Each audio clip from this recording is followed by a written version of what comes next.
from it, even from the news. So if I just give my own perspective or my own household perspective, elections in the past would come and go, and there wouldn't even be a mention of it in the household. And this time round, I think there's a lot of racked up emotion on a lot of topics. So everyone's interested, and we've got two of our party representatives from various parties that we'll be speaking to for the next 1 hour. And the two parties that we have are the Liberal Democrat Party.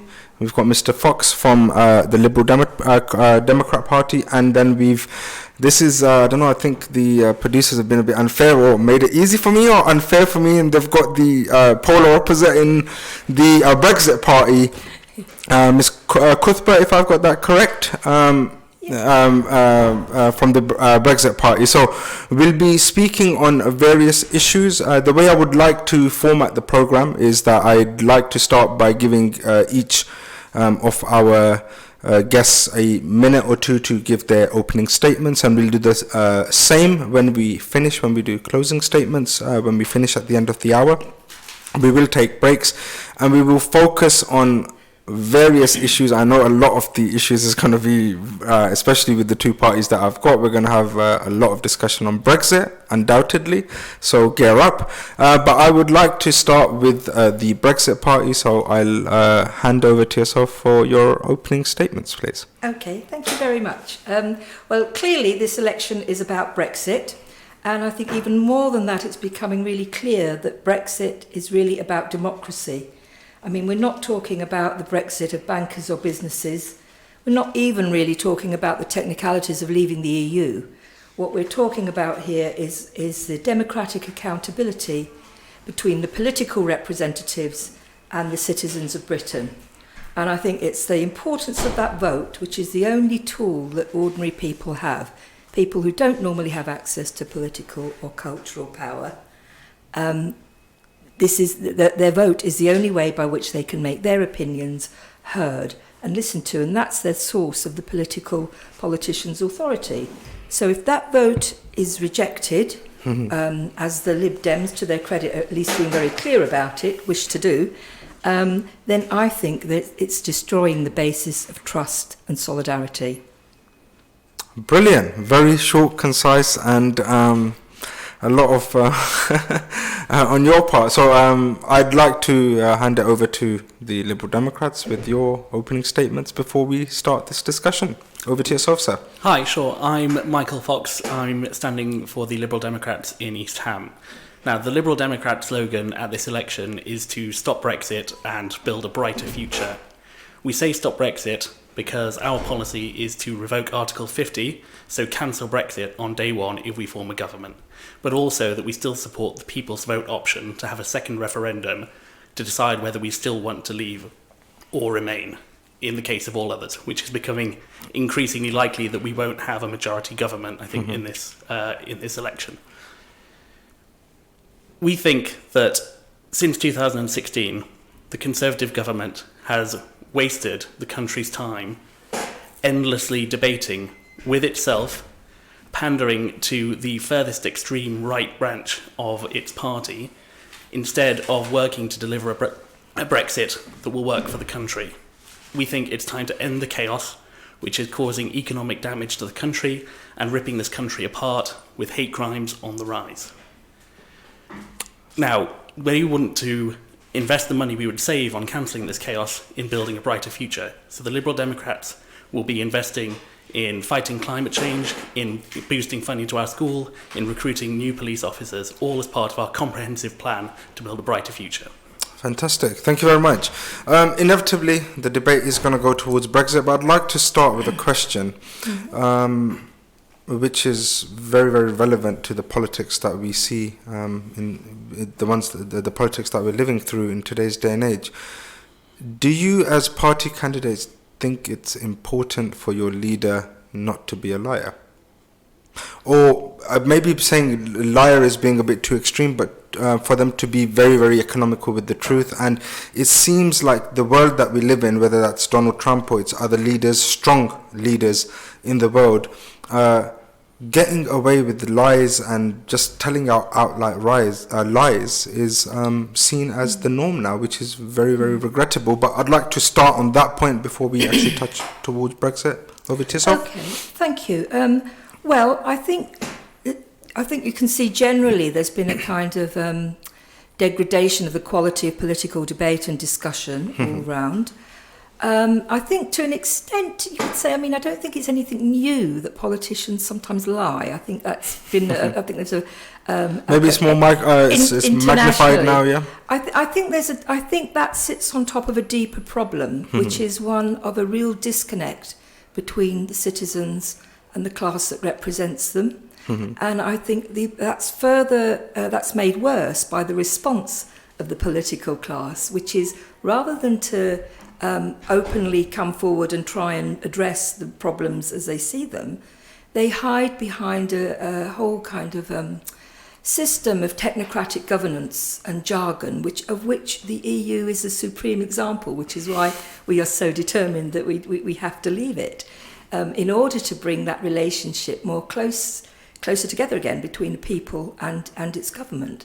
For me, that's the more significant and deeper problem.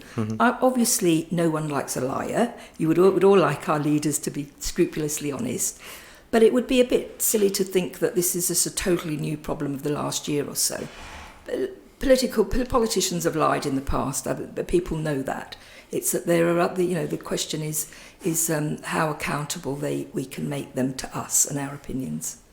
Over to yourself. Maybe just changing up from what's been said. So maybe not just politicians, but your leader and potential prime minister being very, very economical with the truth or being called a liar to his face. Do you think that is a good way where our politics is going? Well, the short answer would be no. I think it's a disaster.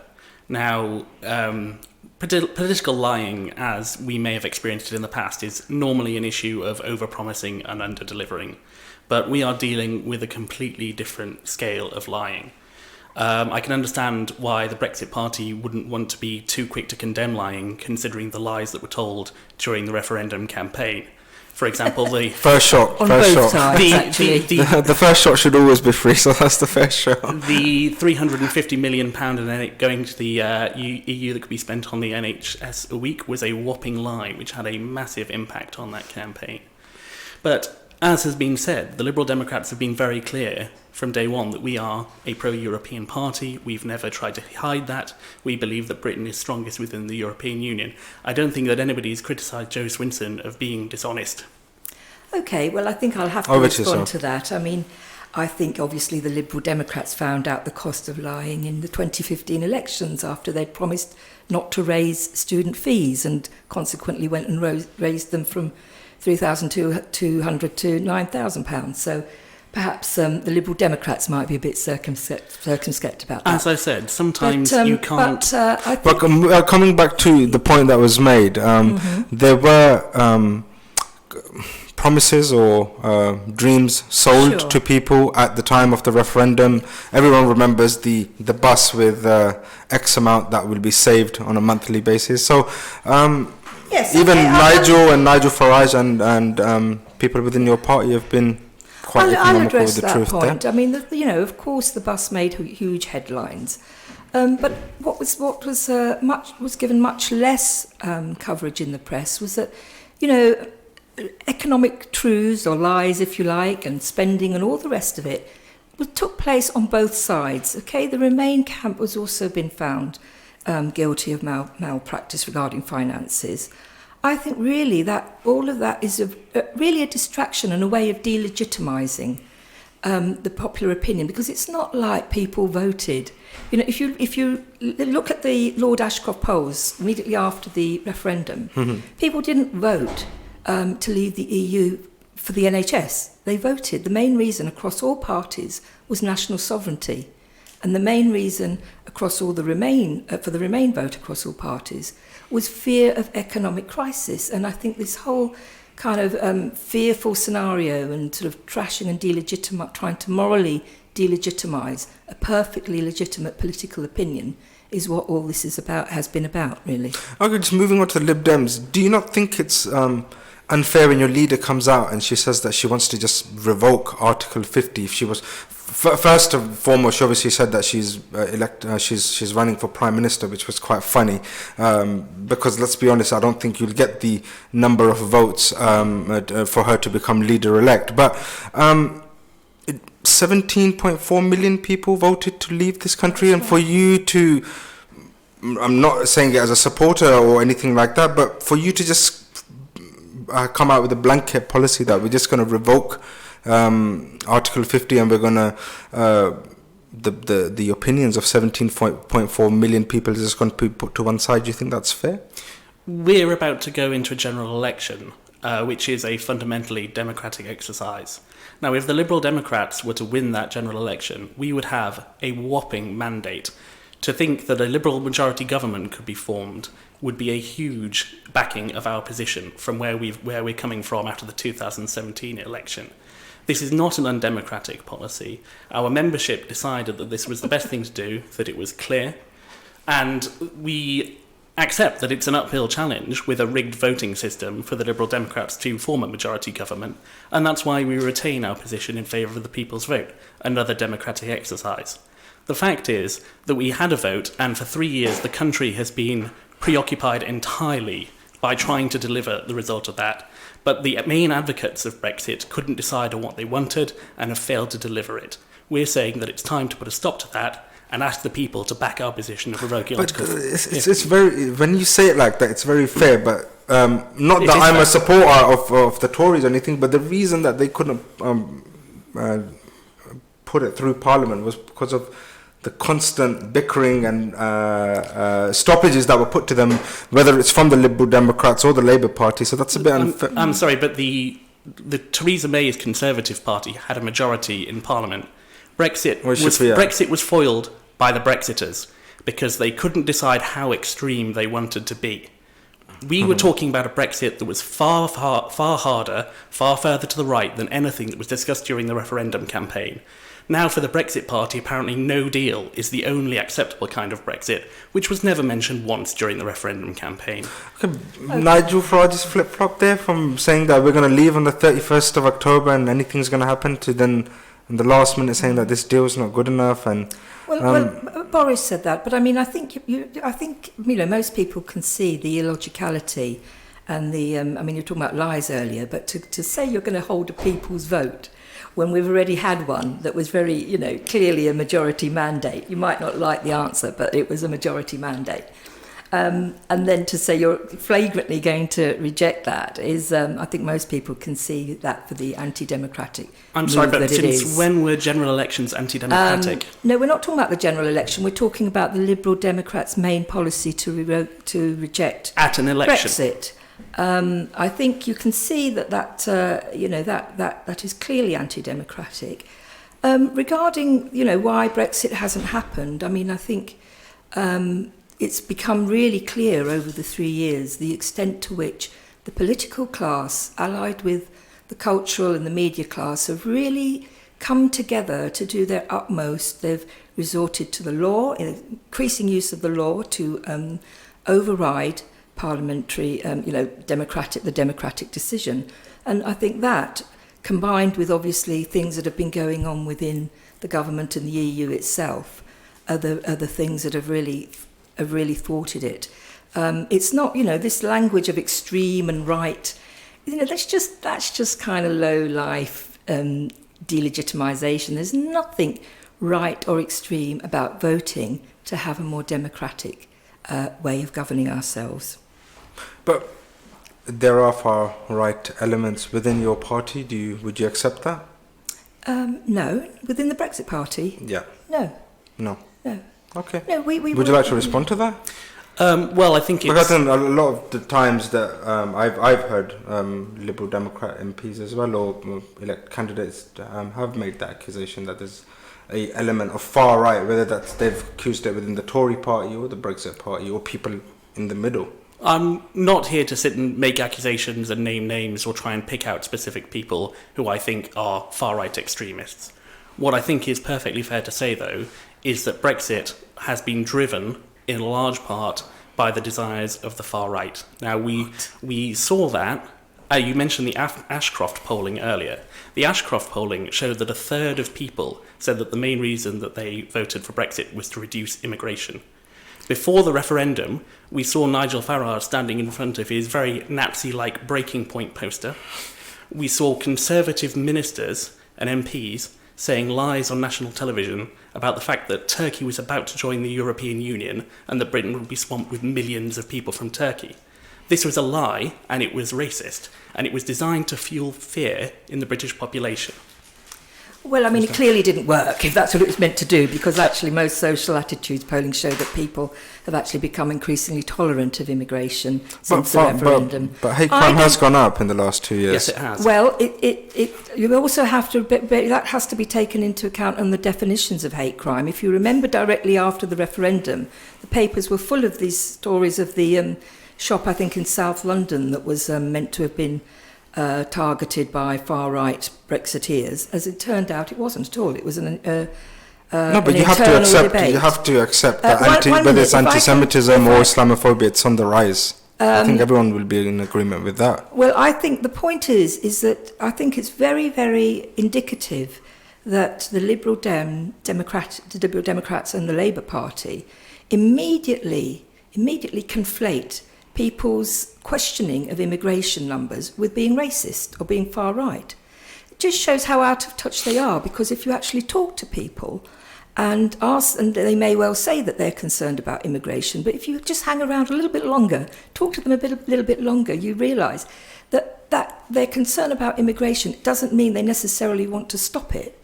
It interacts with a whole load of other concerns about their living standards, about what's happening in their area, and about their powerlessness at being able to improve and improve their lives.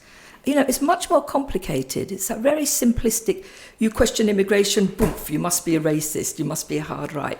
I think people can see through that now. I'm sorry, but I didn't say that. But more to the point. Well, you did, actually. No, people have concerns about immigration, but these normally stem from concerns with, as you say, their own living standards. Issues that are going on in society, things like knife crime, things like availability to NHS services and schools. This, then, is turned by right-wing politicians into a fear and loathing of immigration and immigrants. Now, you said that it's not about wanting to reduce immigration, but the Brexit Party's, one of its promises, sorry, you don't have a manifesto, but one of its promises is to reduce immigration down to 50,000? No, that's not in the People's Contract. Have you read the People's Contract? Yes. There's nothing about 50,000 in there. Sorry, yes, I apologise. Nigel Farage has said that. I think the People's Contract has a promise to reduce immigration. Nigel Farage said 50,000. Excuse me, what you will find there is a commitment to reducing immigration with a view to ending the wage stagnation and the kind of awful kind of things that it can lead to that actually harm people coming over themselves. You know, the kind of, when you see with the, we've just seen it recently with the people who were killed in the van, tragically, not to mention the people drowned in the seas. If we can't have an open discussion about immigration, legal and illegal, the different types of immigration we need, the situation with refugees, what it might mean for the countries that immigrants are coming from, because in Eastern Europe there are places which are denuded of their working population. So are you in agreement with the Tories when they say that they want to bring out a Australian points-based style system in order to deal with immigration? I'll bring the immigration debate out. I think I'm in my early 30s, from before even I started was eligible to be elected. Immigration has always been an issue, and we've always had the issue of we're going to put a cap on immigration. There's too many people coming in. Figures come in this year or last year or the year before that. We wanted this amount of net migration. This is how much we were over. So in terms of maybe putting a number on it, we've always not been, no one's got a definitive number that we can agree on. But why do you think immigration is such a big issue in this country? Do you not think that there is fear-mongering? Do you not accept that there is fear-mongering done on the back of immigration, that whether that's the left or the right, they do benefit from that? I think immigration has been extremely politicised from both the right and the left. That's true. I think it's all the cause of it, though. A large part of it is when Michael was talking about saying how he agreed that it was intersects with a whole load of other social worries and concerns that people have. You have to look at the wider context. This has happened in a context where, as we've become more closely integrated with the EU, we've had increasing freedom of movement. Now, freedom of movement sounds very fluffy and nice and like a nice international thing to do, but it actually means the freedom to treat people like commodities, like labour, to be shifted around as and when, the big businesses need them, under conditions and pay and wages and conditions that are far from humane. So, that freedom of movement combined with a cultural delegitimizing of being able to discuss it openly is not healthy. It's not healthy for any kind of political life or democracy. I'm perfectly happy to discuss it openly. The Liberal Democrats are proud to say that we believe in an open and diverse country and celebrate diversity, and we welcome immigration, who are fueling our economy and adding to our cultural life. Now, the Brexit Party wants to reduce immigration because they don't agree with us. And you're mentioning freedom of movement, but I should point out that over half of immigration is currently coming from outside the European Union. When Nigel Farage is talking about reducing numbers to 50,000, he's talking about excluding people from the European Union and outside the European Union. As for freedom of movement being a bad thing, this is not just the rights of European people to come here. This is our rights to live and work and retire across Europe, as many people from this country do. Well, I think the thing, what we're for is for immigration that doesn't discriminate in favour of people from Europe. That's quite true. We want to have an equal point system that applies to all immigrants, whether they are from India, Pakistan, Africa, or France or Germany. I think the freedom of movement under the EU has benefited a certain sector of the population, largely, we would say the middle class sector, students, people who work in certain sectors. But it has actually, to say that to sort of be blind and not even recognise the fact that it has impacted on people's wages here, not because of the immigrants themselves, but because of the way employers use immigrant labour, being correlated with cuts in spending, huge cuts in Newham, where the spending's gone down enormously. Those things combine to create a very febrile atmosphere. That's true. But, it's a bit disingenuous to say you're willing to discuss it openly when you say anyone that questions it is far right. Okay, I'd like to just bring the Brexit debate. I'd like to discuss other things as well. In terms of the election itself, do you think, this is a specific question for Brexit, where do you, the Brexit Party, where do you think you, and actually for the Lib Dems as well, it's a two-way question. So where do you think you can influence the most, where the influence, whether you think it's in the south, whether it's in the towns up north, same for the Lib Dems, where do you think are the pockets where you think you can tap into your voters? And last question on Brexit, is this a Brexit election? Will people actually vote in the end in terms of how they are aligned for Brexit, or will other issues such as NHS, austerity and other things come into play? Do you want to go first this time? Sure. Yeah. So the Liberal Democrats are targeting seats up and down the country. There are areas where we've historically done stronger than others, and we'd like to gain some seats and regain some seats that we've lost since the coalition years. But unfortunately, with it being an unfair voting system, there are no safe seats for the Liberal Democrats. We have to fight and win an election on its merits wherever we stand. Are you tapping more into because I think the Liberal, even both parties are in quite a unique situation. Even if you're polar opposites, you're tapping into both the Tory and the Labour vote. I don't think there's, especially maybe the Tory party might not be so aligned towards Brexit because obviously they want to get Brexit done.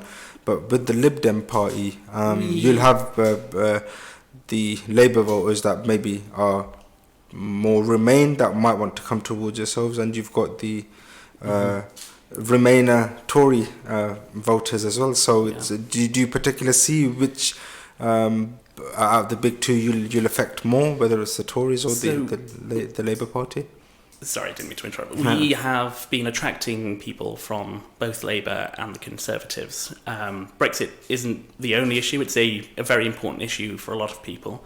But there are also issues like the anti-Semitism in the Labour Party and the Islamophobic racism in the Conservative Party. I think these parties have a serious problem with their diversity and the way they talk about minority groups. But we... To say that we are taking more from one or the other, I don't think would be true to say. There are seats where we are fighting against Conservatives, and there are seats where we are fighting against Labour seats. Lovely. Okay. Well, I think, I'd certainly agree the voting system needs reform. That's one of the things in the People's Contract, is a reform to look at how we can reform that to make it more democratic. As you know, we've gone for a strategic decision based on the need to get as many solid Brexiteer MPs to start to focus on seats where the Conservatives haven't won for 150 years. They're not going to win. It doesn't. These are the Labour heartlands where they'd never vote Tory, even right. That's right. I mean, that doesn't mean to say, of course, that they'll all come flocking to the Brexit Party, but it does mean that there's another obviously, option, if you like, an option there. But me personally, I'm ready, and I'm standing in East Ham, which is has a Labour incumbent in the very nice Stephen Timms, but and he's got a huge majority, but still 46%, over 46% did vote to leave, and I want to represent Democrats in constituencies like East Ham and everywhere else where people voted to leave, but perhaps haven't had any. There's no one standing who represents that commitment to that democratic vote. As to the last bit of your question, will it be just about Brexit? Well, I think yes and no. Which, I mean, at a deeper fundamental level, I think there's been some serious discussion about how the two-party system and the established political parties have really come to an end of their shelf life, to put it kindly. But that doesn't mean there's anything new and ready to go, fully formed straight away. So I see the Brexit Party as playing a very important role in being able to make that bit of an opening for something new. Because talking to people, whether they voted Remain or Leave, what unites them is that they do want a change from the kind of politics of behaviour where politicians are constantly telling them what they should do and what food to give to their kids and how to sort out their rubbish. All that kind of interfering stuff, while leaving all the major problems untouched and just sort of not. And obviously, as with Brexit, is a prime example, ignoring their political voice. If I may just come in, I didn't answer that second part of your question. Thank you for reminding me. I'd say that, yes, there is a risk that this is treated purely as a Brexit election, but of course it isn't. As I mentioned, the second part of our slogan is to build a brighter future, because there are huge issues that this country is facing, that the world is facing, that Brexit is preventing us from getting on and discussing. The Liberal Democrats have a hugely comprehensive plan to deal with climate change, to really drive to get ourselves carbon neutral by 2045. We've got great policies to help fight knife crime by funding youth services and increasing the number of police available for community policing. We want to boost education. We want to boost NHS funding. This is stuff that we should be talking about, but I can't because we have to keep talking about Brexit. Lovely, guys. I'm really enjoying this discussion. We're going to take a short break. Please do continue to listen to us on ReviveFM 94.0. We've mainly kept our discussion in terms of Brexit. When we do come back from the break, I would like to look at issues closer to home, so national issues and especially issues within the local community for the listeners that are listening from within the local community. So we'll be back after a jiffy after these break.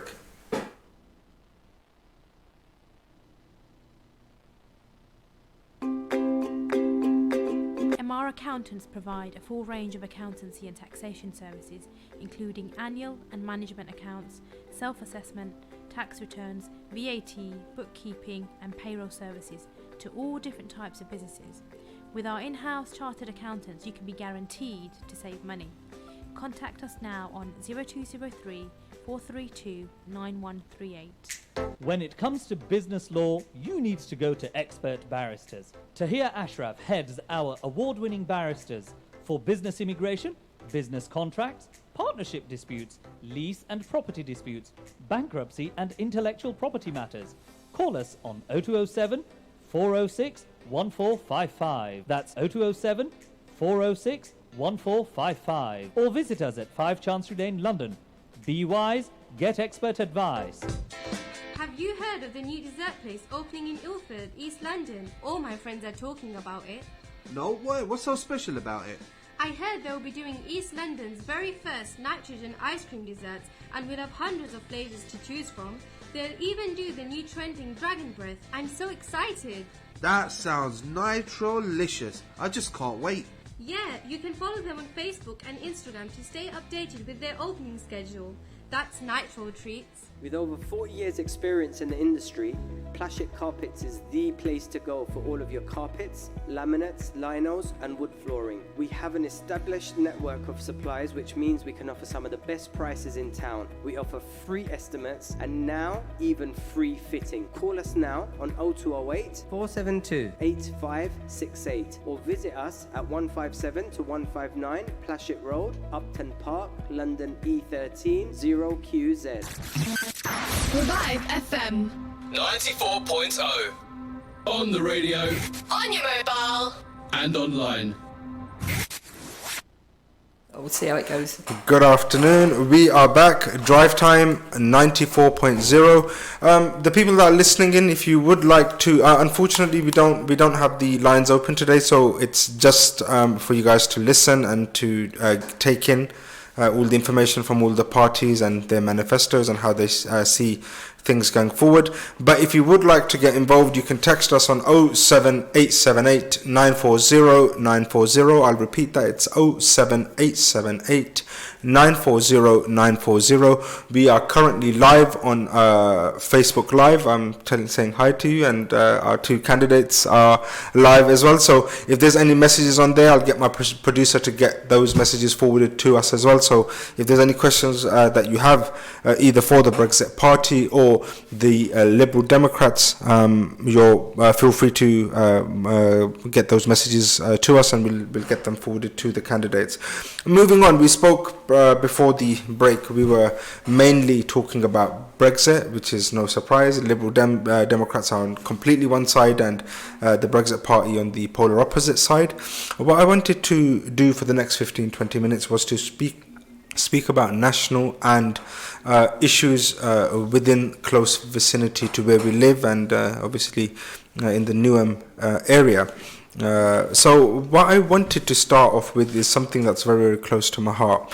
The NHS. The NHS is something that it's a flagship thing for the United Kingdom. You go across the world, you go across the world on holidays or anywhere, and people are quite literally flabbergasted that I wouldn't say perfect, but what a brilliant service that the NHS provides. And people, there's potentially scaremongering going on from the Labour Party that Donald Trump might come in and the NHS might be given to him to split up to pharmaceutical companies. So we don't know if that's true. At the same time that we know, whenever we speak to health experts or doctors or physicians, whatever, that their the records for appointments, people are not satisfied, the hospitals aren't running properly, we're understaffed, and the issues seem endless. What are we going to do with the NHS?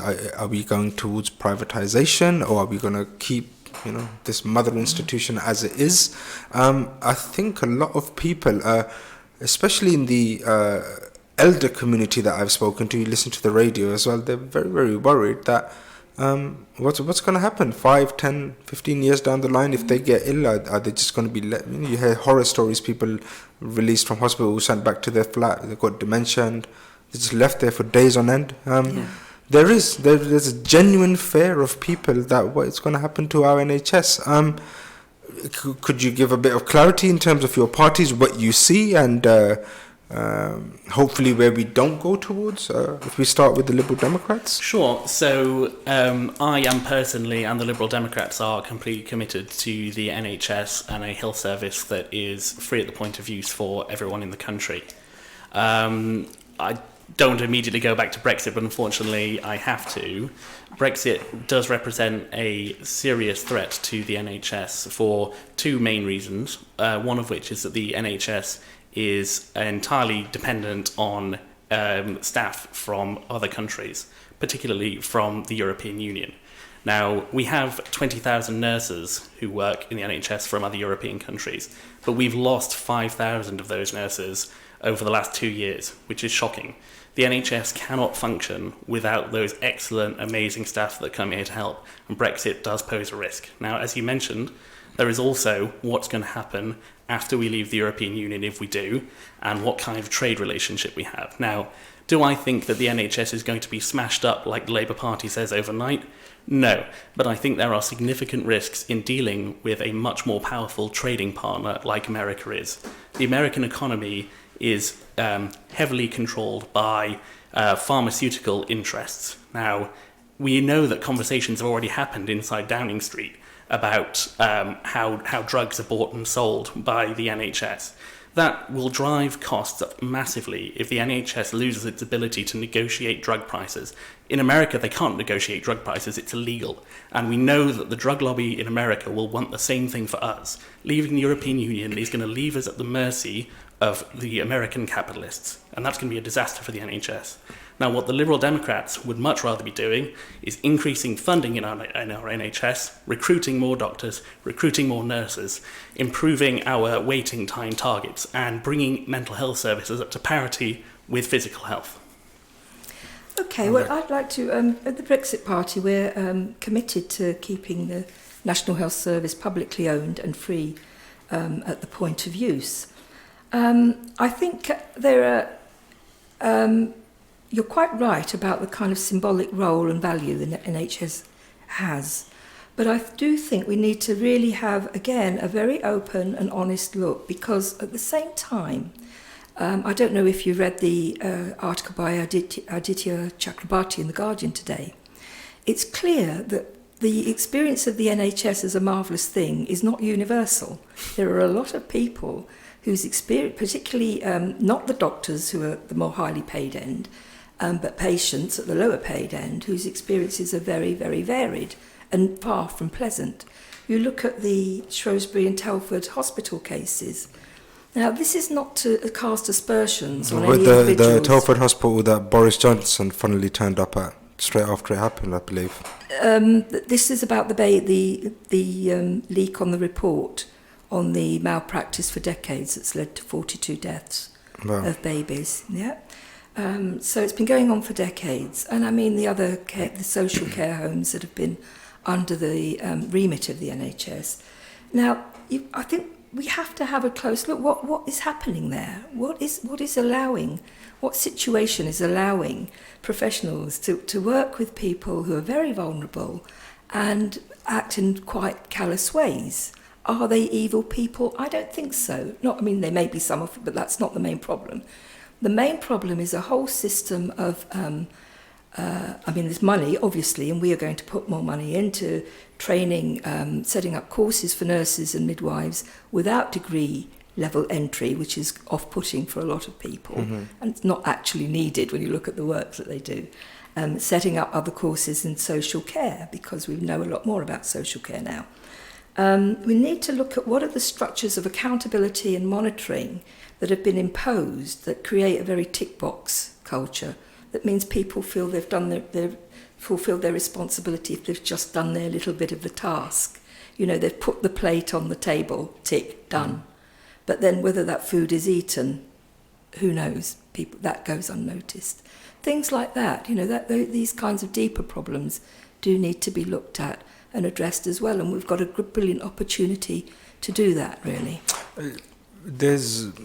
We'll come towards austerity, but I'd still like to stick to the NHS for now. we have to be a bit practical as well. Maybe the way that we're running right now isn't sustainable. A lot of points that have been made are quite relevant as well, that maybe some kind of reform needs to be done within the NHS to make it more sustainable, more practical. Why would a local voter living in London, in East London here, vote for the Liberal Democrat Party when the question is valid that austerity took place in the last 10 years where you were in a coalition government for 5 years? Why would somebody, it's a genuine question, not just for NHS, but why would somebody vote that's been a victim of austerity for a Liberal Democrat Party when they are partially responsible? At least 5 years in a coalition government where cuts upon cuts upon cuts took place.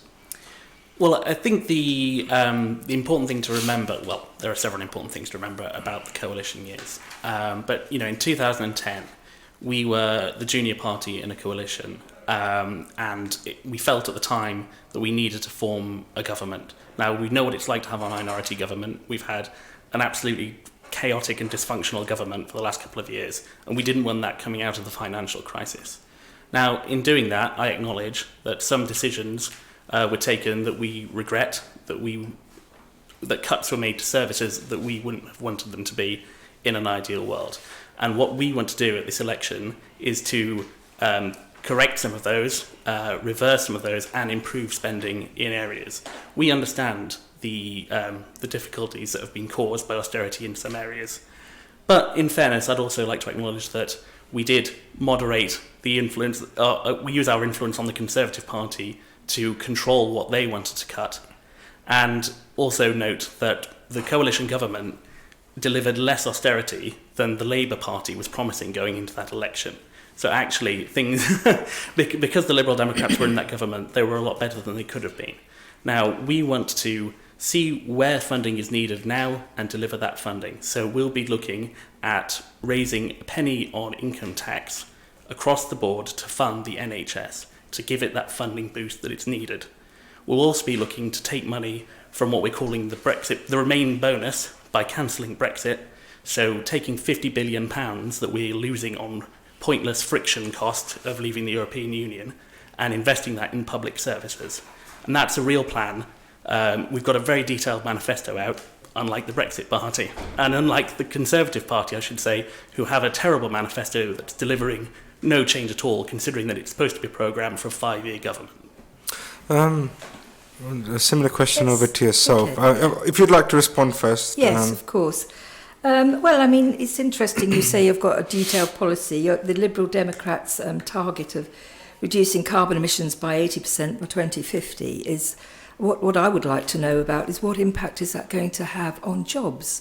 What is that impact going to have on wage stagnation that we've seen, plus the spectre of yet further deindustrialisation that's already hollowed out huge swathes of Britain? There isn't very much of that, you see. I think we need to really, you keeps mentioning, Michael keeps mentioning that we don't have a detailed manifesto. Well, we don't have a manifesto, but we do have quite a detailed people's contract that was launched on Friday. And you'll see that at the macro level, we've got 200 billion that we're going to save from scrapping HS2, 13 billion to be saved from our annual EU contributions, 7 billion is slopping around in the European Investment Bank somewhere that people have not had the will or the inclination to reclaim, 40 billion from redirecting some of the foreign aid budget over a period of 5 years, and some of this will go into investment in local rail and road schemes, which will mainly be in areas that are underdeveloped. In terms of local issues, I think I would really like to know why, for example, Newham is running a reserve surplus over a period when we've seen cuts in welfare spending and services.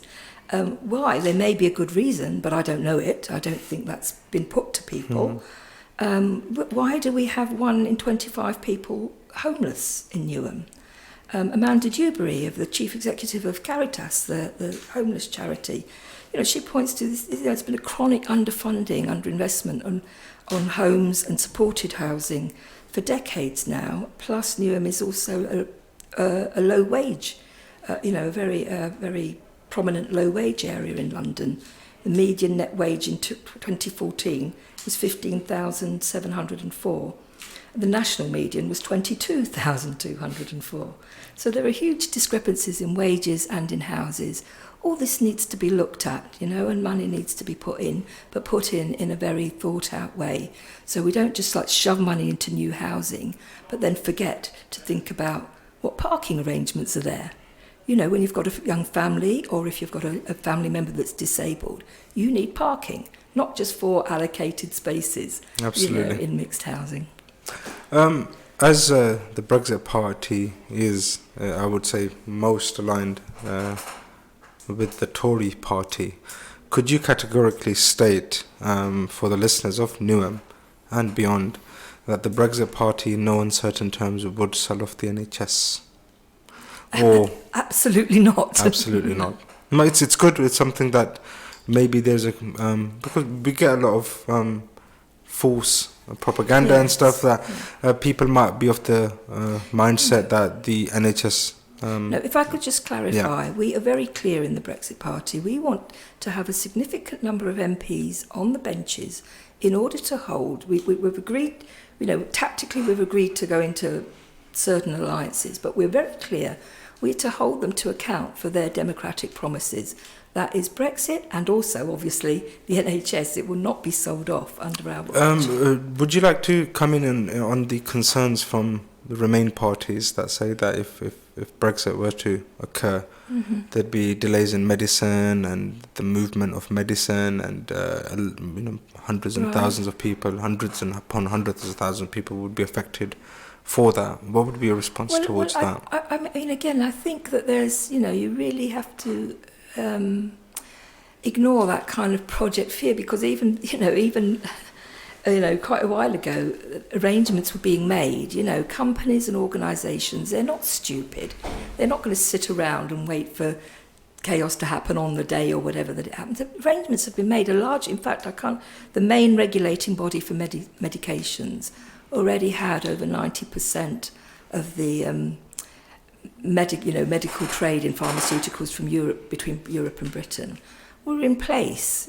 So I don't think that kind of catastrophism, which Labour and the Liberal Democrats are quite keen to promote, I don't think that's reality.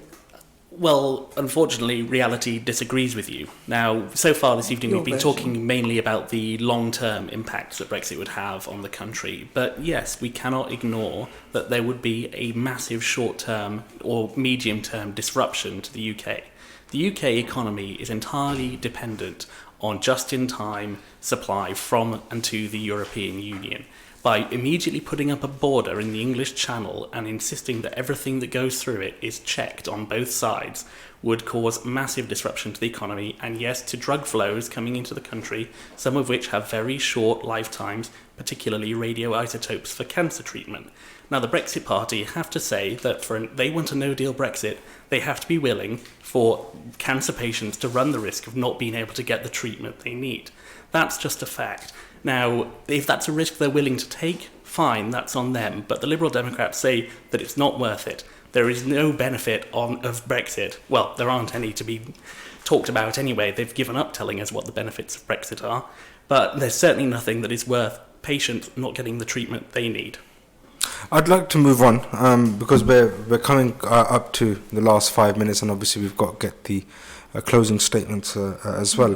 There's one elephant in the room, I'd like to say, which is Scotland in one sense, and the SNP. Now, there is what Boris Johnson has said as well, that there is the potential that there's another 2 referendums that take place in the next couple of years. So one referendum would be a second referendum, unlike what the Lib Dems want, but maybe another referendum under a Jeremy Corbyn government, whereby we decide whether we want to stay in the EU or not. And more than likely, if Corbyn does come in, it'll be with a coalition with the SNP, who are adamant that they want to have Skegset, which is leaving the United Kingdom. Question to the Brexit party. Brexit over the union? Well, I think first of all you've got to recognise the SNP. That they claim they want to be for Scottish independence.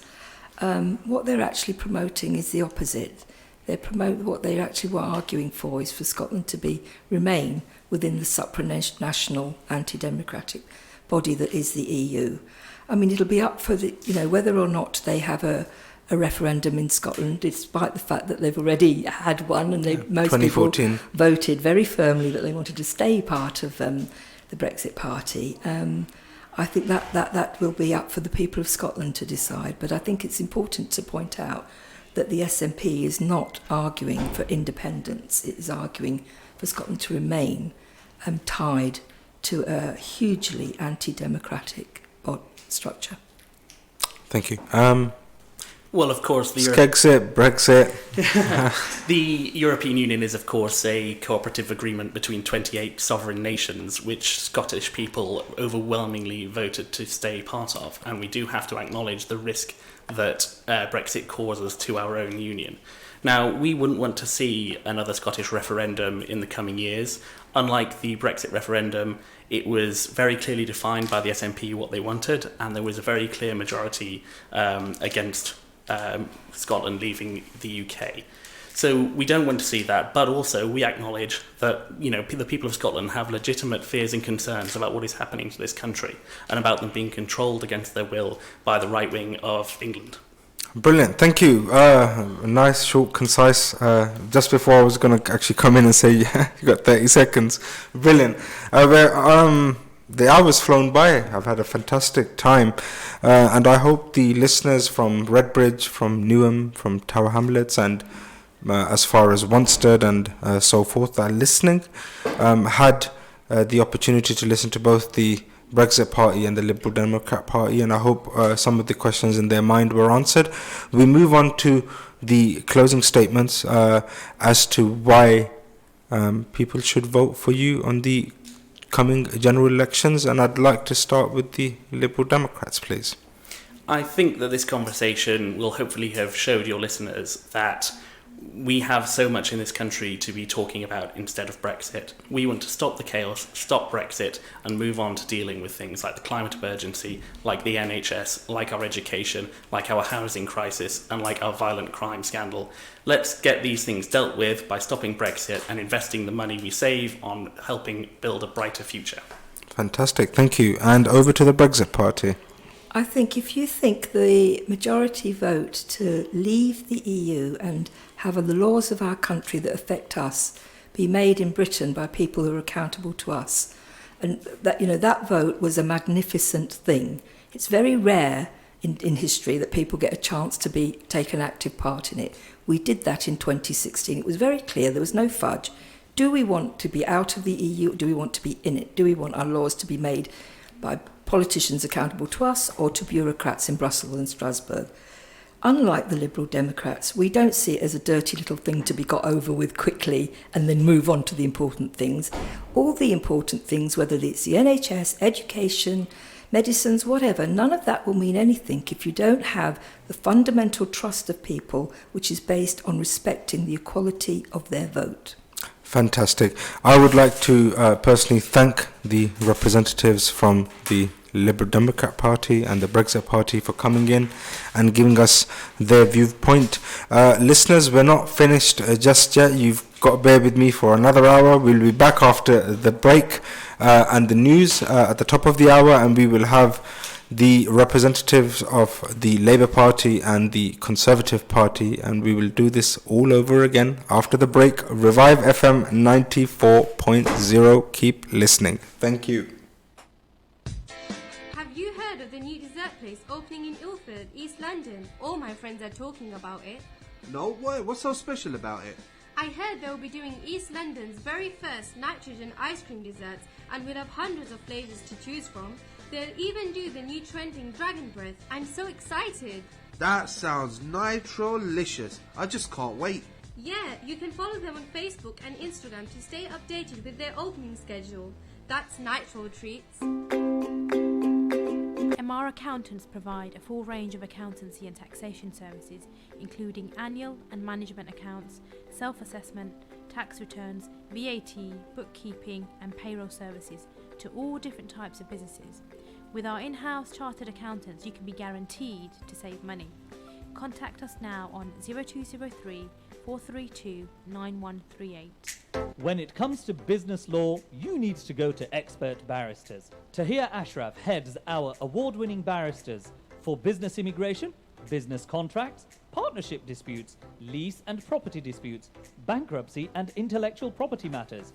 Call us on 0207 406 1455. That's 0207 406 1455. Or visit us at 5 Chancery Lane, London. Be wise, get expert advice. Here at Duncan Lewis Solicitors, we specialise in immigration and family law. We have a proven track record of successful applicants who we've helped secure permanent residency for. From spouse visas to seeking asylum, our expert advisors will assist you throughout the whole application process. We offer a free no obligation consultation, so call us now on 0208 432 3350. That's 0208 432 3350. Or visit us at 298 Romford Road, London, E7 9HD.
This is ReviveFM 94.0 with the latest news from around the world. From the Sky News Centre at 6, the Prime Minister says it's very serious when the Chief Rabbi criticises Jeremy Corbyn for not tackling anti-Semitism. Ephraim Mervis thinks there's a new poison in the Labour Party.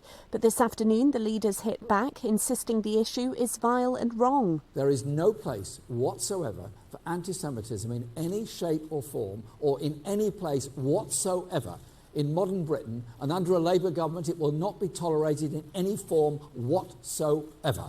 Elsewhere, the Lib Dems say if they get into power, they'll make retailers reduce the amount of non-recyclable packaging they use. 10 people, including a pregnant woman and 2 children, have been found alive in the back of a lorry in Cambridgeshire. 2 people have been arrested after police were called to Godmanchester this afternoon. Protests against the teaching of LGBT equality have been permanently banned outside a school in Birmingham. A High Court judge ordered an exclusion zone to remain around Anderton Park Primary. Police in the Netherlands have arrested 2 people on suspicion of planning a terror attack at the end of the year. They're being questioned about a plot to use suicide vests and a car bomb. Jose Mourinho takes charge of his first home game as Tottenham manager later when they host Olympiacos in the Champions League. A win will secure their place in the knockout stages of the competition. However, Mourinho insists it's far too early to think about lifting the trophy. Only when my teams arrive in quarterfinals where I start having the feeling that we can do it. Still far, but on quarterfinals last stage I start thinking that we have a chance. But in this moment I think we are really far from it. We have to qualify. And Manchester City will qualify for the knockout stages if they avoid defeat to Shakhtar Donetsk. And Apple has lost its title as the best company to work for. The pest control firm Rentokil has been ranked first instead by job site Indeed. That's the latest. I'm Kat Suave. This is Revive FM 94.0. Reviving communities. The views expressed on this program do not necessarily represent those of Revive FM or its management. Good afternoon or good evening now to our listeners on Revive FM 94.0. That was a very interesting hour that we had previously, where we had the candidates from the Brexit Party and the Liberal Democrat Party go head to head. Two complete opposite views, if anything, but it was an interesting hour. We're going to have another fun-filled hour now, where we've got the two big parties, the Labour Party and the Conservative Party, the current government. We've got two representatives. We've got Mr. Stephen Timms, a well-known face in the local community. He's been an MP for a number of years, well-known within everyone within the local vicinity. And we've got Scott Patterden from the Conservative Party with us as well. A new face. We welcome you to our platform, and we'll hopefully have a very, very fruitful hour until the 7 o'clock news. So I want, because there's so many things to discuss, I started the hour, last hour with this, and I'll start with this again. The amount of interest and intrigue that I'm in my early 30s, and I've seen quite a number of elections come and go. I can remember Tony Blair being elected in 97, and I can remember every election after that. And my dad has never ever asked me. He doesn't know what party I support or where I'm inclined towards. He's never asked, and even him he was forced to ask me, "Well, are you voting this time? Who are you voting for?" So the level of intrigue, and a lot of family friends, especially within the Asian community, they have actually shown a level of interest. So that's pleasing first and foremost. My first question, which is to do with maybe the climate or the times that we live in. Is it very, very important, or is it not important at all that you have a leader or a prime minister or a leader of a party that will actually tell the truth and be truthful to the electorate at mass? That's my first question. To Scott. Okay, fantastic. First of all, thank you very much for having us on the show, and I think it's a great opportunity. I did listen to some parts of the earlier one, and I heard a very similar question to the colleagues from the Liberal Democrats and from the Brexit Party. Look, I think truth and honesty, as Boris answered a very similar question in the Hustings on TV last week, it's critically important. People need to be able to trust their politicians. I think there's always been historically, let's say, slight exaggerations one way or another that have always gone on in politics, both rightly and wrongly across the political spectrum. But it's really important that people believe that what someone says they're going to do is going to happen. And I think for an awful lot of people at the moment, nationally, they feel that they've been sort of duped, and it comes back to the dreaded B word, which I'm sure we will cover quite a bit through this talk, which is Brexit, because they voted for a lot of parties. I'm sure Stephen stood on a manifesto in 2017 which said that they would respect the decision of the referendum and implement Brexit. So whether or not people voted for it, when I'm out on the streets, most people I speak to feel that it should be implemented because that was the choice people made. And the fact that Westminster as a whole has, despite claiming to sort of want to go through with this, has not delivered it, and it's not acceptable. And that really undermines trust in government when you've got something that parties are sticking in their manifestos, and it wasn't a small thing on page 207 or something. This was front and centre and fundamental in the 2017 general election campaigns. And many politicians did not stick to that word and have since done, an absolute about turn on it. So I think, yes, it is very important, to be honest. Just the same question over to yourself, Mr. Timms. We live in a world where you've got your strong leaders now. You've got your Vladimir Putins and you've got your Donald Trumps and your Kim Jong-uns. So there's basically lying or just being economical with the truth to the electorate at mass. Is that just something that we should just accept now? No, we certainly shouldn't. I mean, we do have a Prime Minister at the moment who says a lot of things that turn out to be untrue. Now, I don't know whether that's because he's making mistakes or because he's lying. But I think that's very worrying, and I don't think we should have a leader who behaves in that way. I mean, he said a lot of things about Brexit that have turned out to be untrue. He promised the Democratic Unionists there wouldn't be any sort of checks between Northern Ireland and GB, and now there are. And so on. I've got an example in front of me we could talk about as well. And I think it's very troubling for democracy when we've got a Prime Minister who says things, and whether or not they're true doesn't seem to be very high on his list of considerations when he's deciding what to say. He kind of, I think, measures things by the impact they have on the people he's saying them to, rather than whether they're actually true. And I don't think that's on. Okay, so Bill, we're going to be just coming in and out of topics. I tend to see myself as someone that follows the news a lot.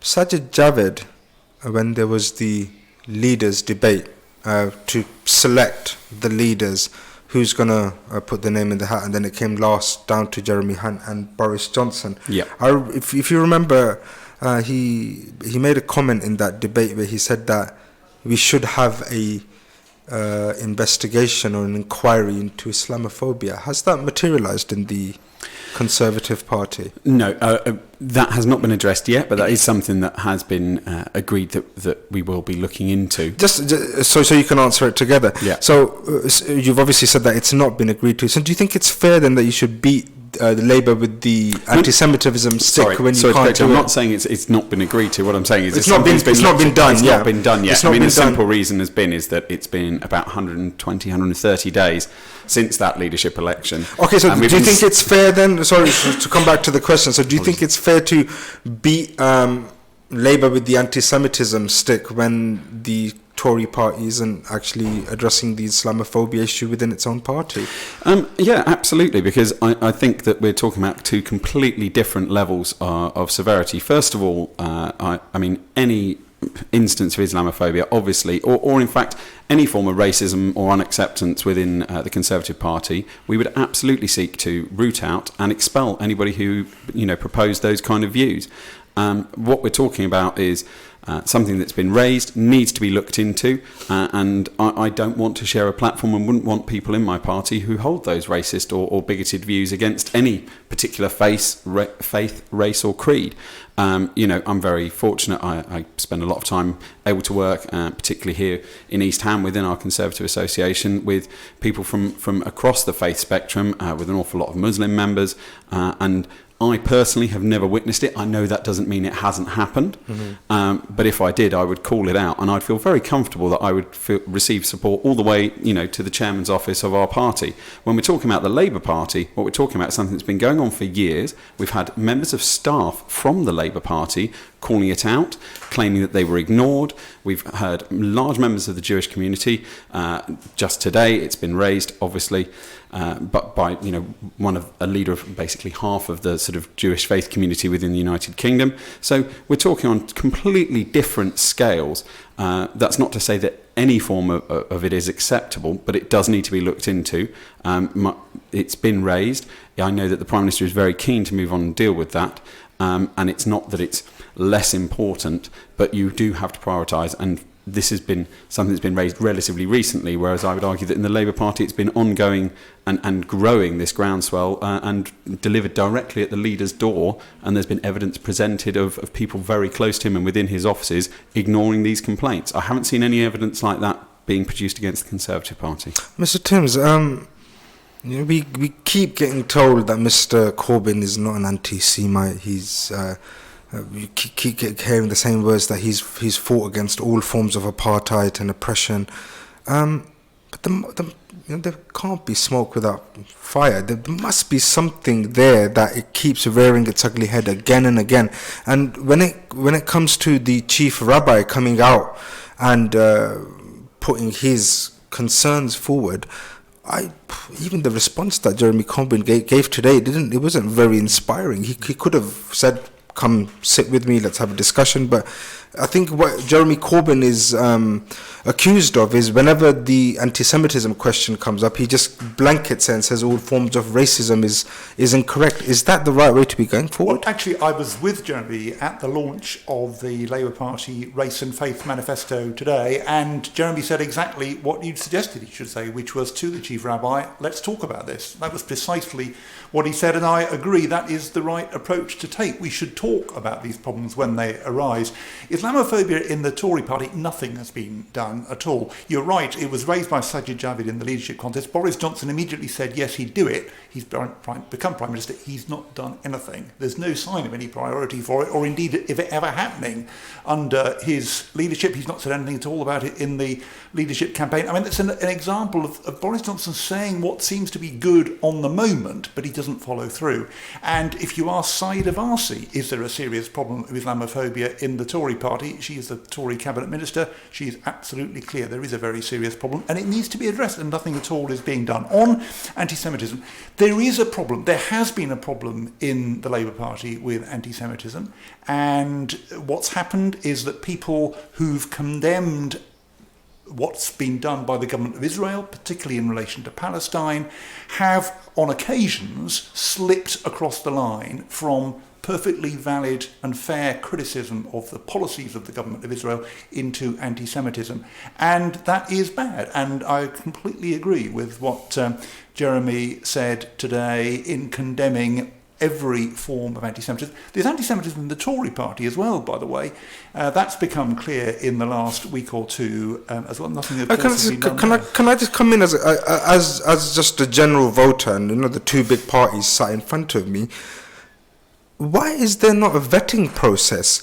If I was to go to and apply for a job of a certain magnitude, there's a huge vetting process, and I know that if I've got a criminal record or I've done something naughty, I won't get that position. But over here, it just seems like people are going through this vetting process willy-nilly, and then it just comes back to bite them afterwards. I think there's two things. The people who have been guilty of anti-Semitism in our party, they're not elected representatives often, they're party members. Anyone can join the Labour Party, and it's only if they do something bad that they're kicked out of the party. And we've tightened up the processes to make sure that if people do bad things, they do get kicked out.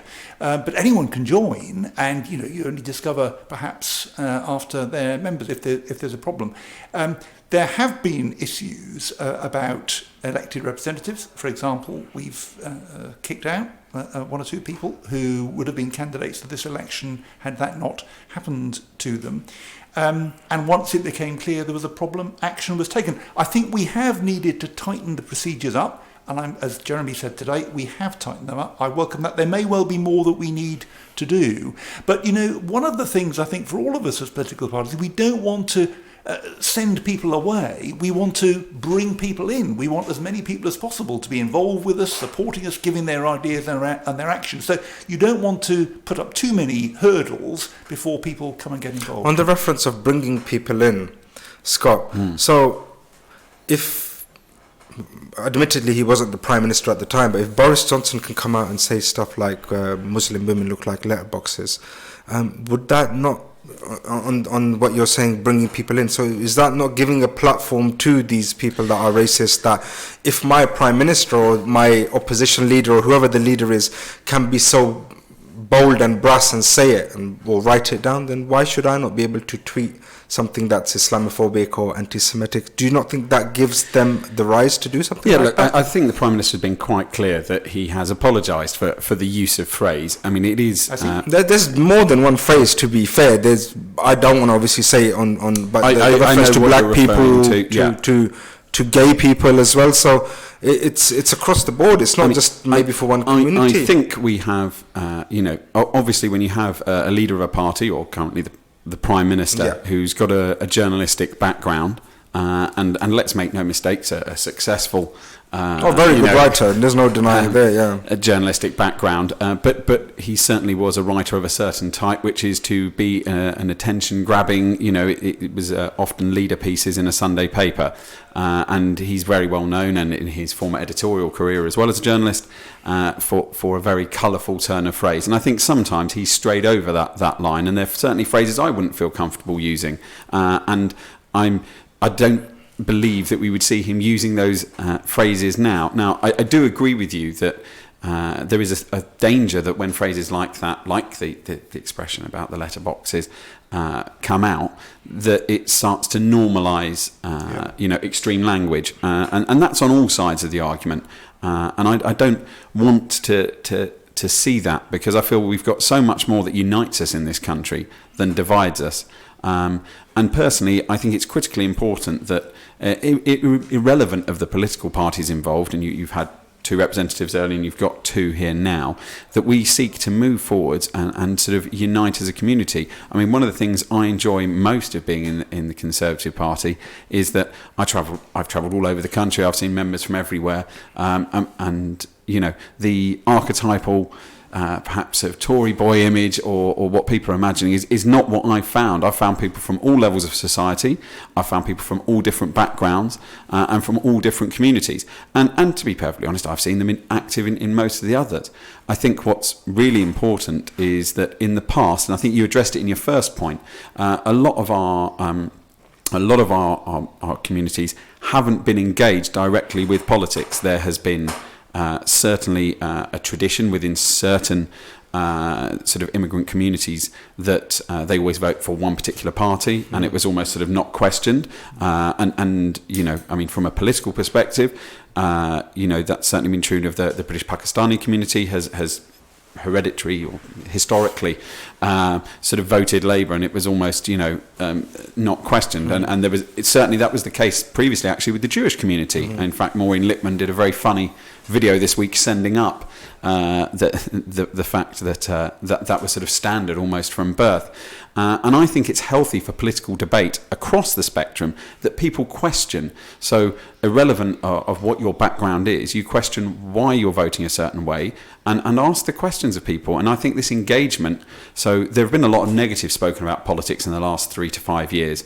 I'd probably even go further and say the last 10 years since the expenses scandal. But we have seen a constant uptick. We've seen an increase year on year on the number of people turning out to vote. And we're seeing growth in members of political parties that, to be honest, have been dwindling compared to their sort of high points 50 years ago, 60 years ago, when there were sort of millions of people joined political parties. And we've seen a growth across the political spectrum, people getting engaged and more involved. That's how you get a balanced voice. And balanced representatives in Westminster. Just pick up one of, because I haven't heard an apology from the Prime Minister for what he said about bank robbers and letterboxes. If he has apologised, I'd very much like to see what he said. I believe he got pushed on it on the question at the manifesto launched by a journalist from, I believe, The Guardian, but I could be wrong. And he said, look, if you want an apology, I'm sorry about it. Well, I'm not sure that he certainly should apologise, because there was a big spike in hate crime immediately after in the few days after he wrote that column. It was seen as giving a green light to people who were violent towards Muslims, and he should certainly apologise. I mean, I haven't heard an apology, and to say something like, if you want an apology here, I'm sorry.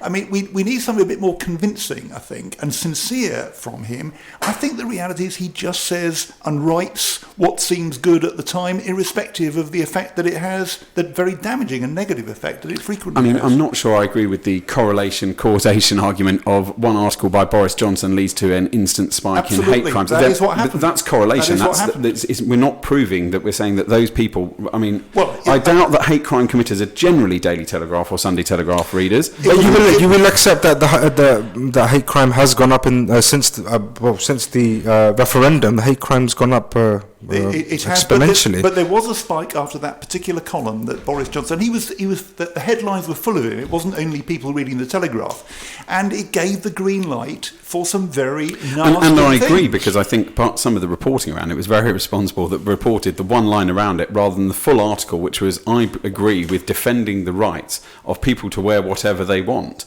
And his point was, actually, it was an article defending that if a woman should choose to want to wear the burqa, then that should be her choice. He wouldn't personally make that choice or want it for people in his life, but the entire article in its entirety was defending the fact that people should be allowed to wear and dress what they want, and it was actually against the kind of thing where we've seen in France, where you've seen bans on certain face veil wearing, or wearing of the niqab and various other things. So in its entirety, yes, he may have used very incorrect language, but it was quite clear that he was actually driving forward that he supported the British tradition of freedom of choice and freedom of expression. He knew exactly what he was doing. He was writing colourful phrases in order to fill headlines, and he knew that the effect would be to give a green light to some violent and unpleasant people to do bad things, which they immediately did. I agree with using colourful phrases to sell newspapers, because I'd say as a journalist, and certainly of the type that he was employed as, that was his job, I think he overstepped the mark, he got it wrong, but I don't think that he was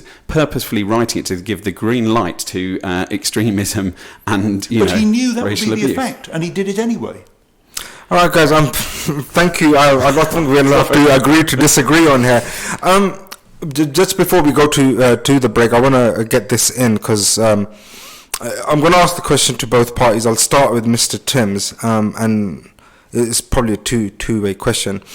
The first question is: will Brexit be the defining reason why, or who, when people go to the polls, will it be on the reason of Brexit, or will it be other issues such as austerity and so forth? And as Mr. Corbyn has said that he will stay neutral if a second vote does take place, do you not think that's damaging to the Labour Party? Because potentially the people that want to obviously stay or to leave, they will leave the party, and that might have just caused the reason why the Brexit parties might do so well in the northern towns up north. It's gone a bit long. So, number one, will Brexit be the defining issue? And number two, Mr. Corbyn's position, do you think that's going to have a bearing effect on where the vote is, where the voters go out and vote, basically? It certainly is a crucially important issue in this election. Not the only one, but it's very, very important. And what we've got is the Liberal Democrats saying, cancel Brexit, forget about the referendum, pretend it never happened. The Tories saying, go ahead with this deal that Boris Johnson has negotiated, which would be very, very damaging to the British economy. And our position, Jeremy Corbyn's position, I think is absolutely the right one, which is, now that we know the detail of what leaving the EU is going to entail, do we want to go ahead with it? Or, now we know those details, do we want to remain in the EU? And the people should decide. And the outcome of that referendum should be legally binding, so that whatever the choice is should happen. And Jeremy is saying he wants to bring the country together. That is desperately needed. He's going to stay neutral during the referendum itself, but the people's decision will be binding. Does that not make you, for the average voter, thinking that the leader's going to remain neutral? Does that not show weakness, not true leadership? I don't think it does. I should make it clear, I will campaign to remain in the second referendum. I am very worried, particularly about a number of aspects of the deal that Boris Johnson has negotiated and the impact that will have on the British economy, tying up exporters, for example, in dreadful bureaucratic red tape that they've never had to worry about before. I think it could kill the car industry and other important parts of the UK economy. I think the people should have the choice. Do we really want to go ahead with that, or do we want to stay in the EU? Brilliant. Scott, just... I mean, it's very simple. I mean, this is exciting breaking news that Stephen Timms has such little faith in his party's leader to negotiate a new deal that he would definitely be campaigning to remain. So, therefore, you're assuming that there's no deal that Jeremy Corbyn can do that would be any good. It's on my leaflets. I shall campaign to remain, as many in my party will. But then how on earth can we expect you to be pushing a leader who's claiming he's trying to straddle this fence? Look, he's been sat on this fence for so long, he frankly must have splinters, because he doesn't want to come out and admit that really he has no interest in actually negotiating a new deal. He needs to be honest to people and say, look, he wants to have a second referendum. The Labour Party wants to campaign to remain. There's no way you can credibly go and negotiate a new deal if everybody in the party is planning to go and campaign against it. Because, I mean, you'd have no incentive in life itself. I mean, imagine if you tried to walk into a shop and negotiate a deal on something that you had no intent of purchasing it. You wouldn't make much effort in trying to get the price down, would you? I mean, so to try and suggest that we're going to have the best possible new super duper Jeremy Corbyn Brexit deal that he's going to come back with in 3 months, and then you're going to campaign against it anyway. So why are we going to waste 3 months in negotiations? I mean, if I can understand you saying you're against Boris Johnson's deal, which you did, but if you're saying mandatorily your position is you're going to campaign to remain. But also, I think surely the British public have got to have massive trust issues, because don't worry, we're going to have a referendum, and this time we're going to listen to you. I know we didn't last time, but this time we will. And if it's 52%, what if it's 52% remain, 48% leave? Best of three? You know, tiddlywinks, we're going to draw lots. It's just non-credible. And we could potentially bring a Scotland referendum into that as well. And we'll spend the next 12, 18 months navel-gazing, which is what we've done for the last 3 years. We need our country to get on and get forward and start doing stuff. We wasted too much time in Westminster. There is important legislation that's not been processed because all the talk and all the wasted hours have been on Brexit. Well, that's true. The Tories have failed to deliver all sorts of things because of being But you voted against everything. Stuck on Brexit. But getting this deal through is not going to be the end. The Prime Minister is now claiming he's going to negotiate a Canada-style free trade agreement with the EU by the end of next year. There's no way he's going to do that. So in a year's time, we're going to be in exactly the same position on facing a catastrophic no-deal Brexit unless he agrees to an extension, which he's already ruled out, and it'll go on and on and on for years. The way to resolve this is to say to the people, here is the choice to be made. Do you want to go ahead with the deal that's been negotiated, or do you want to remain? And to make that a legally binding referendum. So the last referendum was divisive, but having another one's going to bring us together magically. You don't just think it's going to be more divisive again. It's got to be resolved. With regards to the Tories, I think even the staunch Tories will agree that the beginning of your election campaign is not gone swimmingly. Well, there's been a couple of gaffes. I think the Nicky Morgan one, the 200,000 houses and so forth. But do you think the position that Mr. Corbyn has on remaining neutral, do you think that will be your winning horse that will get you I think people see straight through it. I've got to be honest. I mean, I have yet to meet somebody, whether they are an absolute staunch leaver, staunch remainer, or like most of the country, somewhere in between, that doesn't see it as a complete, you know, really the joke of the position it is. And, you know, you heard the Question Time audience laughing about it last Friday. Everybody knows that this is a trying to face both ways at once position, which is to try and keep Labour Leave voters in northern constituencies happy and to appease, you know, the sort of Islington set middle class elite in London who all want to vote to remain, that are very senior within the Labour Party. I think, look, there's no way that I don't see how you have another referendum and that's not just going to be more divisive. And as I said, the potential outcomes would still be divisive. And I think you're going to end up with a massively alienated section of the community if the second referendum went another way. I equally don't believe that suddenly the extreme sort of Remain branch are suddenly going to go, oh, well, we had a second one, that's it, fine, and pack up their kit and go along. I find that highly incredulous. Look, it's very interesting. Stephen says, oh, we're not going to do a trade deal in the next 9 months. That's impossible. It's going to be years and years and stuff. And everybody told me, and I remember hearing countless Labour politicians and countless naysayers all through August telling me there is no way that we'll get the agreement reopened. There's no way the Prime Minister will come back with a new deal. Look, this was for 3 months of non-stop fear-mongering that the Prime Minister just wants to leave with no deal. If he'd wanted to, I'm sure he wouldn't have wasted that time going off and actually getting that deal and coming back and delivering it. So I've already heard that, oh no, Boris can't go out and get a new deal and he can't do it in that timescale. Well, I disagree because I think Boris can. Just coming back on that before I let them respond. Boris, the deal that he obviously, the last time before obviously got rejected, by all accounts that was a worse deal than the deal by Mrs. May, her third attempt in trying to get that through. So what makes you so confident that the people are going to be satisfied with that.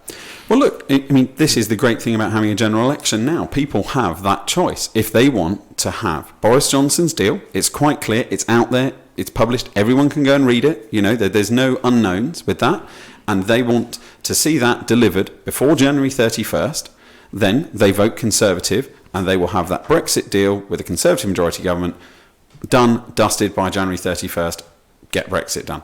If they don't, then they have continued delay, 2 referendums possibly, or more, depending if the Welsh want to get involved or anybody else, for the next 2 years under Jeremy Corbyn, or the illiberal Undemocrats who just want to revoke everything.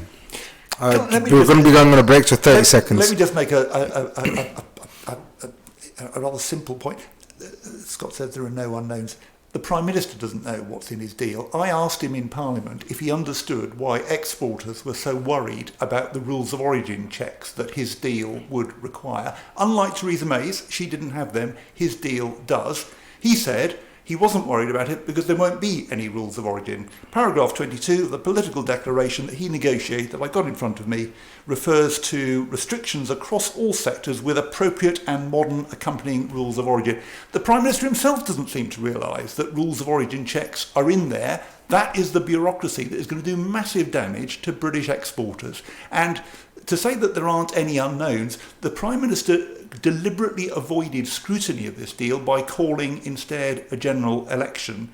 And there are all sorts of things in here which are going to do untold damage to the British economy. Which anyone can go on the internet and download and read. Fantastic. Guys, I'm going to have to stop you there. We are going on to a break. Please continue listening to Revive 94.0. We will be back after these short messages.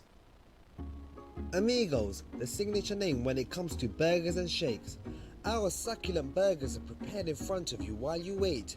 Whether you go for the 6-ounce Mexican or the 10-ounce Texan, or you decide to go for our messy fries or buffalo wings, one thing you're guaranteed is quality. We've also got a range of desserts including our trademark shakes in all your favourite flavours. We're based at 400 Cranbrook Road in Gants Hill, so come down to dine in or order in on Uber Eats or Just Eat. Amigos, hats off to great burgers. When it comes to business law, you need to go to expert barristers. Tahir Ashraf heads our award-winning barristers for business immigration, business contracts, partnership disputes, lease and property disputes, bankruptcy and intellectual property matters. Call us on 0207 406 1455. That's 0207 406 1455. Or visit us at 5 Chancery Lane, London. Be wise, get expert advice. Have you heard of the new dessert place opening in Ilford, East London? All my friends are talking about it. No way, what's so special about it? I heard they'll be doing East London's very first nitrogen ice cream desserts, and we'll have hundreds of flavours to choose from. They'll even do the new trending Dragon Breath. I'm so excited. That sounds nitro-licious. I just can't wait. Yeah, you can follow them on Facebook and Instagram to stay updated with their opening schedule. That's Nitro Treats. With over 40 years experience in the industry, Plastic Carpets is the place to go for all of your carpets, laminates, linos and wood flooring. We have an established network of suppliers, which means we can offer some of the best prices in town. We offer free estimates and now even free fitting. Call us now on 0208 472 8568 or visit us at 157 to 159 Plastic Road, Upton Park, London E13 0QZ. Revive FM 94.0. On the radio. on your mobile And online. Good evening, listeners. This is Revive FM 94.0. For the last hour and a half, it's been the political couple of hours where we've got our potential candidates for East Ham coming in. We had the Brexit Party and the Lib Dem between 5 and 6, and between 6 and 7 we have Scott Patterden from the Conservative Party and Stephen Timms from the Labour Party. So before the break, guys, we were mainly talking about trust, the truth, and the Brexit Party. I want to bring things a bit closer to home now. So for the next 15-20 minutes, maybe talk about issues that are going to affect other people that are other than Brexit. So I was hoping to bring in the NHS and universal credit, state pension, and hospitals, etc., homes as well. There's no denying that it's been a very tough last 10 years with the austerity that we've had to suffer, whether that's in the coalition or since post the coalition when we had the elections a couple of years back. What makes the Tory candidates think that the people will be willing to vote for them after having suffered several cutbacks and setbacks and funding cuts? Why would you be confident in getting their vote, and why would they vote for another Tory government for the next 5 years? That's fantastic. I'm really glad you asked that question, because the reality is that every single Labour government has left the country with worse unemployment and a worse economy than when they found it. That's every single Labour government through history. And that's just a fact. And the Conservative Party came in, and you're right. Since 2010, when we were elected in coalition with the Lib Dems, we had to make some really tough choices. They walked in, and the former Chief Secretary of the Treasury had left a note saying, there's no money, it's all been spent. And having gone through the Labour manifesto, which already seemed to be absolute telephone numbers in terms of spending, and cost to the UK economy. And it's great saying, we're just going to tax the rich and it's not going to come to everyone. It will come to everyone eventually. Plus which you get those wealth creators and wealth generators leaving the country, so then there's less jobs. Unemployment is now actually at an almost historic low level. It's, it could still go down. One person unemployed is one too many. But we're doing a great job on the economy. And it's really important that in terms of economy, you have to drive question, the economy in terms to of do these big corporations such as Amazon and Google, they're clearly not paying the amount of tax that they should be paying. Why has the government not tried to clamp this down? So at present, comes into to be that perfectly honest, at present, one of the issues, if you want to look at, let's take Amazon for example, who domicile themselves in Luxembourg for tax purposes. There's nothing we can do about that, because under EU regulations, you're free to trade from any state across the EU. Now, if you have to change the tax procedures to avoid that ability. At present, a lot of our tax harmonisation procedures are impacted by our membership of the EU.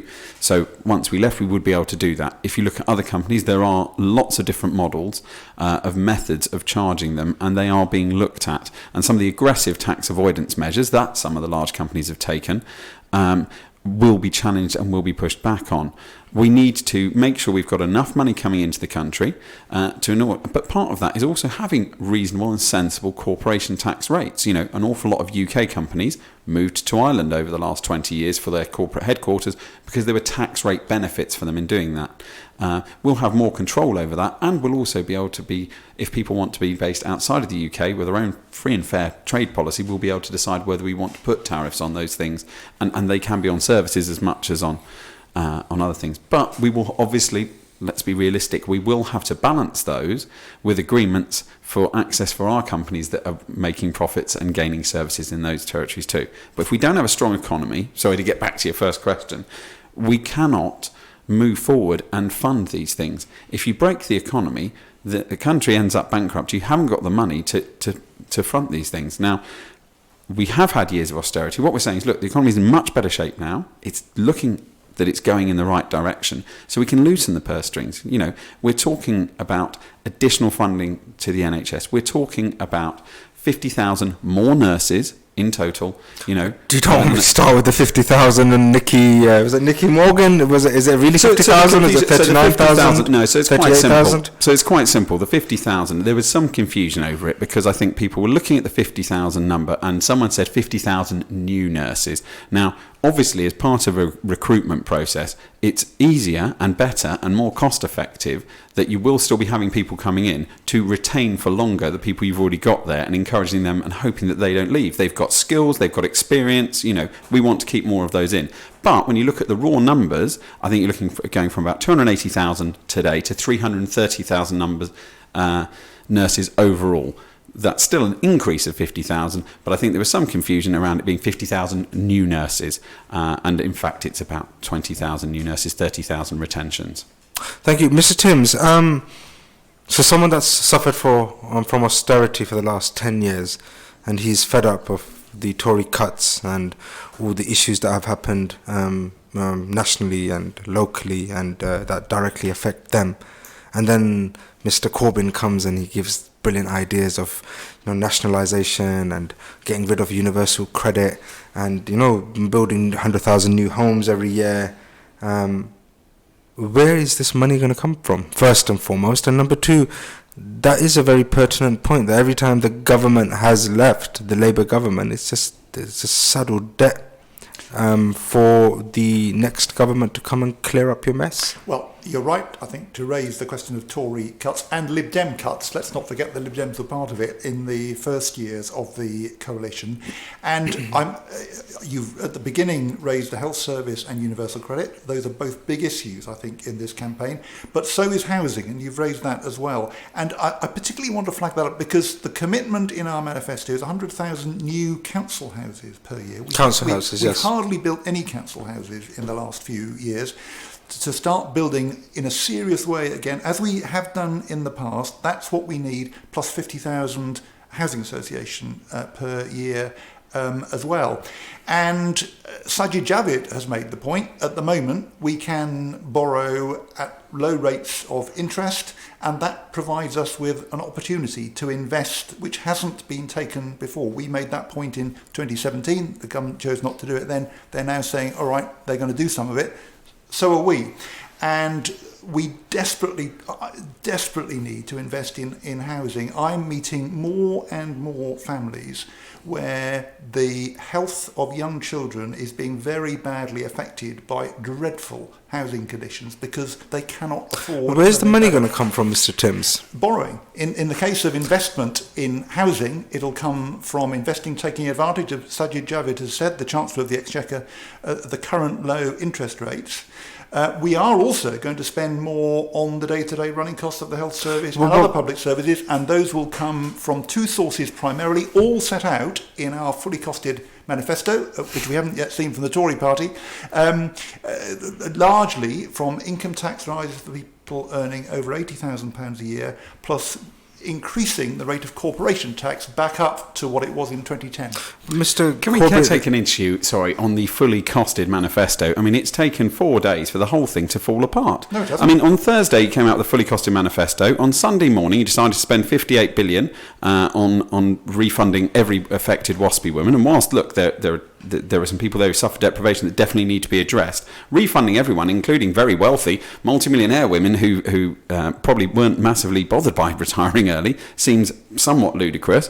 But, moving on just from that, you look at the costings around broadband. It's already been acknowledged as well that you got those completely wrong, because the number that you took, you mistook for the running costs per annum, was actually by a factor of 5 shy. As for the cost of it, the estimation that it's 20 billion to do the broadband, I can tell you, because personally, having worked and my current day job being in that field, I can tell you that no one with half a hint of knowledge about the future fibre network of the UK thinks you can build the whole thing for 20 billion. It wouldn't even touch the sides. Well, the question is, do we want to carry on being one of the worst countries, not just in Europe, but around the world, for adopting optical fibre broadband? And my view is, no, we don't want to put up with that. That's what the Tories have landed us with. No, we've already said we want to improve it. Well, I should jolly well hope so. I mean, it's a deplorable rate. We're less do than 10%. Do you think it was a wise idea to as attractive as it sounds, free broadband for everybody?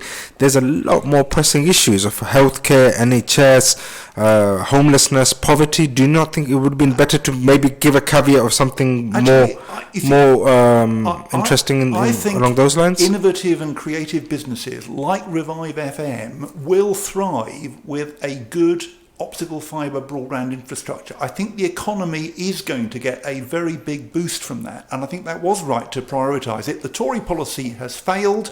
They said they wanted competing providers rolling out this fibre. The reality is it's a natural monopoly, and that's what the Labour policy now recognises. I'd like to question why it's a natural monopoly. I mean, in fact, the entire thing that Ofcom's been working hard is not to. I mean, there's currently, you have OpenReach, which is the part that runs the network under BT, but you also have very successful startups who are employing huge numbers of people, such as GigaClear, City Fibre, Virgin Media, which is a multi-billion-pound business, all of whom operate their own network. So it doesn't have to be a monopoly at all. And there is, in fact, passive infrastructure network sharing, which means that everybody uses the same stuff. But actually, look, let me correct the point.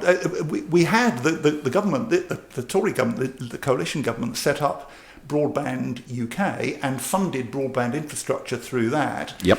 All the money went to BT. Every last penny of it went to BT instead of those competing providers. So that reflects the reality that if we're going to get this job done, it is perfectly true. There are other companies rolling out fibre in some areas, but you can only justify one company doing it. If we're going to make it a national mission, as it should be, to give us the infrastructure that we need, let's recognise that and get on and do it properly. Guys, I'm really pressed for time, so I'm going to try to get as many things as I can get in.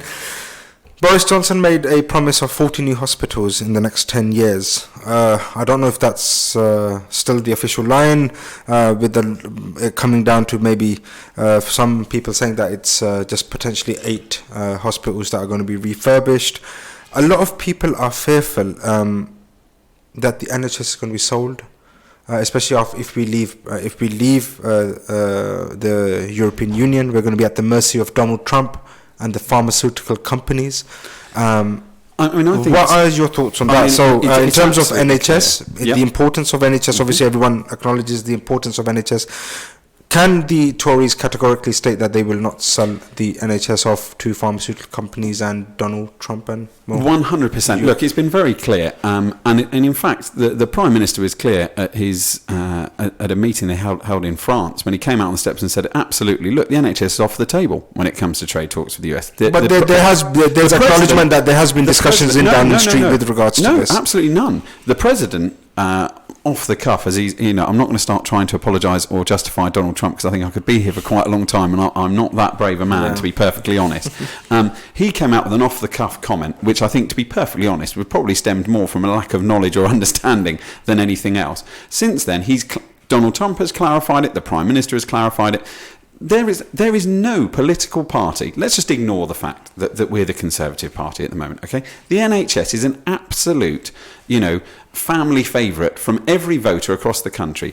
Any political party that even started to try to sell off or close down the NHS, like these absolute, frankly irresponsible scaremongering stories you'll hear from the Labour Party, would be political suicide. Political parties are in the business of trying to get re-elected. The British public are very clear. The Conservative Party is very clear. Your NHS is safe with us. We're committing to spending more money. We're committing to increase funding to the NHS. It's not the only solution. Look, the NHS also needs reform. I know people who work within it, from doctors, nurses, through to the administrators and people who actually run the primary healthcare trusts that build the NHS.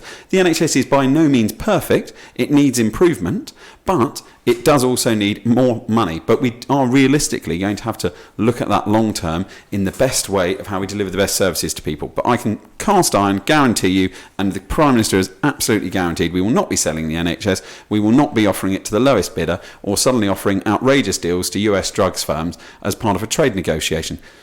Well, you will. The NHS, I'm afraid, is not safe in Tory hands, as the latest performance figures, which came out 3 weeks ago, show. The NHS is in a dreadful state at the moment, thanks to the Tory policies that have been in charge of it for the last 10 years. And if we go ahead with Boris Johnson's Brexit deal, the Prime Minister will be absolutely desperate for a trade deal with the US. He'll be in a very, very weak negotiating position. And I'm afraid, as Donald Trump said, the NHS will be on the table, whatever assurances the Prime Minister gives now. As we have already discussed, the assurances he gives 1 minute do not apply the following minute. So it will be on the table. And the US policy about forcing countries like us to pay more for US pharmaceuticals is beyond dispute. That's a very clear objective of US government policy. And I'm afraid Boris Johnson will have no alternative but to sign up to the US demands, if he is, as he will be desperate to get a deal with the US. Fantastic. I'd like to bring Scotland into the debate. Obviously we are London-based, but I think Scotland will play a major role in the outcome of the election. from what we've been seeing in the media, there looks like there might be some kind of pact with the Labour Party and the SNP. The people that are sick and tired, Mr. Tim, sick and tired of all the toing and froing and back and forth after the first referendum in 2016. 3.5 years later, we're still none the wiser. Do you think that's a wise policy for Labour to come out and say that they'll do another referendum? And if you're going to do a pact with Nicola Sturgeon, she will definitely demand that Scotland is put onto the table. There's no way that she's going to go into a pact with you without doing that. Do you think the British public has the capacity, or are they willing to have another 2 further referendums in the next couple of years? There certainly won't be a Scottish referendum under... Appetite was the word. Do they have the appetite? Under a Labour government for the first 2-3 years of that government, there will not be a Scottish referendum. You're right, I think. Nicola Sturgeon will ask for one, but she won't get it. And it'll then be for the SNP to decide, do they want to support the Tories? But then you say that, sorry I stopped you there, you clearly remember what Nicola Sturgeon said when she was asking question time as well, that if she was to put it in front of Jeremy Corbyn, that are you willing to let the austerity continue for the next 5 years, I'm sure that we can come to an agreement. So it's pretty set in stone that Jeremy Corbyn will have to bow down to an agreement of a... No, we won't. We'll have a referendum on Brexit. We certainly don't want another referendum going on in Scotland. That was promised for 2 years. 2 years. For some years. It was when Presty said 2 years, though. I mean, if the Scottish people elected a Scottish government that had in its manifesto a new referendum in the following Scottish government term, then I don't think the UK government could refuse to have that. But that would not be a result of a deal with a Labour government. We're going to have plenty on our hands in the first couple of years with the Brexit referendum, sorting out the consequences of that. We certainly don't want a Scottish referendum at the same time. And there's no mandate for one at the moment. I mean, it's quite simple. The reality is that the only party that's in a position currently to form a majority government is the Conservative Party. As soon as you go down the path of governments that are going to be formed as a partial coalition, and this is what the current polling appears to very clearly indicate. Obviously things could change in 2 weeks, but as soon as you go into a coalition agreement, as the Lib Dems found to their cost, you cannot deliver on all your manifesto pledges. So yes, Jeremy Corbyn right now is saying he won't do that. Nicola Sturgeon's made 2 things clear. She said she has 2 red lines in order to do a deal with the Labour Party. One is a second referendum on Scottish independence within 12 months. Although I'd agree, I think she'll probably back down on the 12 months, and there'll be some fudge of about 18 months for one. And 2, the abolition of Trident, and basically just giving away our entire nuclear deterrent. So, I mean, do you think that's a very good policy as well that you'd be signing up to? No, we wouldn't. And Nicola Sturgeon will have to decide, does she support a Tory government or a Labour government? And our policies will be clear, and the Tory policies will be clear. And I think it's quite clear she will never support a Tory government, and we'd end up with a minority Conservative government in that sort of worst case scenario, which I think would probably lead to the one thing that I think every politician and political commentator could agree, which is another general election in 6 months. And by the way, if you think that people in England are fed up with referendums, go and speak to Scottish people, go to speak to people on the doorsteps, of Govan or Aberdeen. They're definitely sick and fed up of further things, and that's why the SNP lost their majority in the Scottish Parliament. I don't get the impression that people in Scotland have really changed their mind. I think they want to stick with the Union. Right, guys, the hour is up. We actually didn't get the opportunity to do the opening statement, so we'll definitely finish with the closing statements. This is it'll be a minute each. This is a message for all those listeners out there, whether they're in Redbridge, Tower Hamlets, Newham, why they should either be voting for the Conservative government or the Labour government come election day. So I'd like to start with the opposition first. So I'd like to start with the Labour Party as to why you should vote Labour, and then we'll finish with the government. So over to you, Mr. Timms. Labour's got the right policies for resolving Brexit, putting the decision back to the British people, which is the right place for the decision to be made. But alongside that, we desperately need a new programme of investment in council housing, housing association housing, so that we can address the dreadful and worsening housing problems in East London. We need to end the 5-week delay before anyone is entitled to benefit under universal credit. We need adequate funding for the health service. Those changes can only be brought about by a Labour government, and I'm calling on everyone in our part of London to vote Labour for a real change and a better future for all of us. Thank you. And over to the Conservatives. Yeah, look, I think it's very clear. People in East London, for too many years, have been only represented by Labour representatives. They faced them on their council, they faced them in government. You know, for 13 years of the 25 years that Stephen's been here, he was in government. And at the same time, I've seen no changes. They've delivered nothing for the people of East London. People of East London deserve better, you know, and we need to see better changes. We're talking about East Ham. East Ham and Newham are crying out for change and a better future, and that's what they deserve. And it's only with a strong economy that works, creates jobs, supports small businesses, that you can deliver that change. Everybody wants to have the right to work and the opportunity to achieve things and deliver for themselves. Voting Conservative on December 12th will mean that people get more opportunity and a realistic future rather than a fantasy land of magic money trees. Fantastic. I would like to officially thank both candidates once again for coming down. Thank you. It's a pleasure to have all parties on board. We will be continuing our debates and hustings. If you do go onto our website at www.revivefm.co.uk, you can get further details. One last point, and I'm sure both candidates will support this 110%. Today is the final day to register to vote. I would request, if you haven't already done so, to please register today and make that vote count. This is your host, Umar Naveed, thanking the Conservative Party and the representatives of the Labour Party for coming down to Revive FM 94.0. Thank you. Here at Duncan Lewis Solicitors, we specialise in immigration and family law. We have a proven track record of successful applicants who we've helped secure permanent residency for. From spouse visas to seeking asylum, our expert advisors will assist you throughout the whole application process. We offer a free no obligation consultation, so call us now on 0208 432 3